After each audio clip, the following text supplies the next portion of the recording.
Friends, we're heading out to the garden to do one of my favorite things, and it's grow some garlic. You plant it in the fall, it's cool weather now, it's October. Perfect time to plant so next year you have big, beautiful heads of garlic just like this. Right here I have my bed.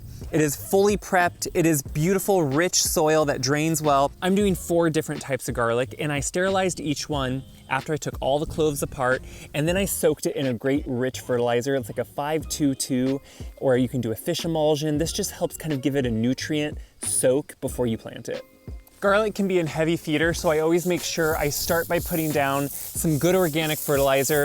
It's that same with a higher nitrogen, 5-2-2, and this is just gonna help make sure these bulbs have exactly what they need. The important thing to remember about garlic, each individual clove becomes a whole head of garlic. Take them apart, the husk can stay on, it can fall off, it really doesn't matter, I've done it both ways. You want them to have a final planting depth of about 6 inches deep. So I usually start by making a trench, and then I start putting my garlic in, and you always want to make sure the point end of a clove goes up and that root end, which is a little bit more flat, goes down. When you're spacing garlic, you just want to think, how big does that final head of garlic get? Usually you want anywhere from 4-6 inches maybe in between. The big deal is just to make sure you don't want them to overlap or be too tight, because then they won't produce nice heads of garlic. Once they're all planted, I just cover them up. But remember, we need to get them 6 inches deep in total. Right now, they're probably only about 4 inches deep. And if you think I forgot, I didn't. Piece of terracotta upside down with the name of each variety on it. I have 4 in total.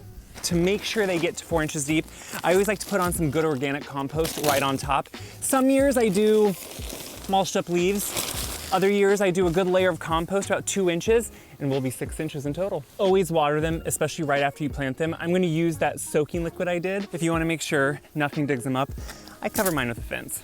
And now they're planted. Honestly, once you start growing garlic, you're gonna wanna keep growing more and more because it's so easy, it's so delicious.